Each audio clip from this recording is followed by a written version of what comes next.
midi, il est 15h57. Donc, je continue mon histoire comme ça. Pour moi, c'est facile. Je l'offre. C'est un de mes patients qui est auteur-compositeur.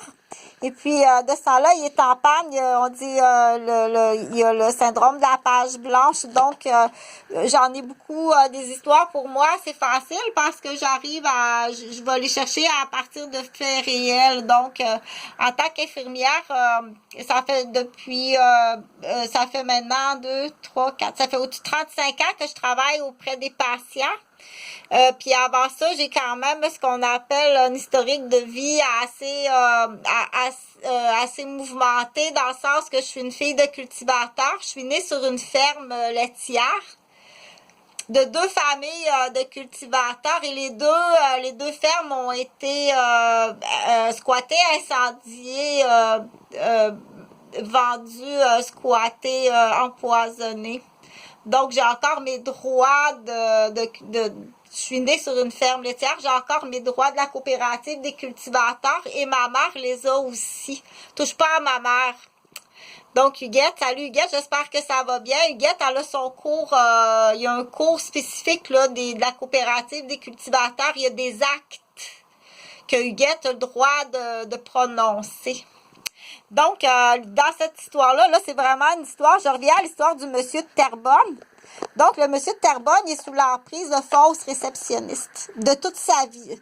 Des entrevues d'emploi, des entrevues de cours, des entrevues d'une chambre à louer dans son sous-sol de sa maison à Terrebonne, des rendez-vous avec des filles, qui fait que finalement, il est obligé de vendre sa maison. On a trouvé la fausse réceptionniste à très haut dommage, très haut dommage de conséquences. Qu'on dit que, et en plus, ça devient un autocuiseur. Parce que de cette façon-là, elle punit, c'est un groupe de son ex. Elle punit ses propres filles. Parce que là, le monsieur vend sa maison et ses filles vont devoir aller vivre en appartement, travailler pour payer l'appartement à leur étude. Ces femmes-là, c'est des autocuiseurs, sont très dangereuses. Donc, dans l'histoire, il y a un jugement qui est fait. Il y a un jugement qui est fait par des médecins, des juges, des avocats. Un classement qui est fait. Et puis finalement, elle a un lymphome non-Hodgkinien. Après une espèce de virus. Puis dans l'histoire, c'est ça. Il y a un virus dans ces résultats. Là, quand le docteur reçoit les résultats au téléphone, prescrit la chimio, donc elle est traitée à domicile. Ça se donne à domicile, l'infirmière va la voir, elle lui donne sa chimio, et puis après 2 semaines de chimio à domicile, elle va recevoir de la morphine intraveineuse à domicile. Ça, il la garde de côté. Tu gardes cette tubulure-là de côté, puis tu lui donnes du sirop. Si elle est capable d'avaler. Ah, mais là, je me suis trompée. Ça, c'est un autre cas. Ça, c'est celui-là. Attends un petit peu. Ça, c'en est celle-là, je veux dire. Celle-là est capable d'avaler. Tu lui donnes du sirop. Donne-lui son ecstasy. C'est ça qu'elle a l'habitude de prendre. Donc, celle-là, c'en est un autre, là, un lymphome de la moelle osseuse.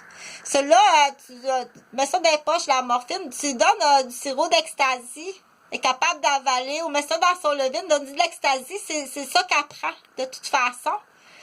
Pour dire que dans le futur, écoute comme il faut dans cette histoire-là. Dans le futur, les nouveaux résidents qui vont en médecine sont assez spéciales, la nouvelle génération. C'est assez spécial. On pense que déjà présentement, c'est dégueulasse, là, mais donc, il a retourné un médecin chez lui avec des Tylenol. Des anti-inflammatoires, 1 semaine d'anti-inflammatoires. Un médecin. Moi, je t'assure que ce médecin-là est tellement souffrant, il a tellement d'arthrite, d'arthrose, de blessures qui pourraient être sur la méthadone. Donc, dans ces cas-là, dans l'histoire, tout ça, c'est une histoire, là. Dans cette histoire-là, c'est Madame Girafe. Dans cette histoire-là, l'infirmière est accompagnée du vieux docteur. Le vieux docteur, parce que quand c'est rendu à l'administration de morphine intraveineuse, c'est le docteur, ça se fait à domicile. Donc, on appelle le patient du fleuve. Donc, le docteur met c'est pour vrai, le docteur, il met l'héroïne dans ses poches, puis il met de l'ecstasy dans sa tubulure. Puis du coup, lui aussi, il a comme son groupe, de la même façon, mais c'est de l'autre côté. Il a son groupe pour trouver de l'ecstasy dans la rue, les fabricants, tout ça. Puis là, on arrive à des affaires comme ça n'en finit plus, là. C'est tome 1, tome 2, tome 3. Donc, il y a un mouvement immobilier, il y a un mouvement incroyable. Va faire ton cours d'agent d'immeuble. C'est très, très payant. Pour te rappeler de ton plein gré. Moi, je suis gentille, je suis une femme, là. Ça fait 8 ans que mes fils sont disparus. Ça fait 20 ans qu'ils ont été squattés. Est-ce que tu me caches le décès de mes enfants? On me dit que mes enfants étaient morts, brûlés, asphyxiés dans un chalet au lac. Donc, cette cruauté-là, cette méchanceté-là, ça se peut là, qu'il t'aille un ganglion qui te pousse dans le cou quand t'en fais trop, qu'il y ait un lymphome, puis qu'on te traite à la maison. Celui-là aussi. C'est de la réceptionniste, de la méchanceté, des cadeaux immobiliers. T'es allé 2 fois à Riviera-Maya en croisière. Donc, il y en a qui ont assez de points calculés. Là, tu mets de l'ecstasy dans son levain. Traité à la maison. Mets la morphine dans tes poches. Ça, c'est le docteur dans l'histoire. Donc, c'est assez drôle. C'est assez drôle dans l'histoire, là, parce que c'est à chacun son petit bobo, là.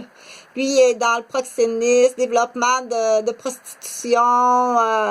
Fait qu'inquiète-toi pas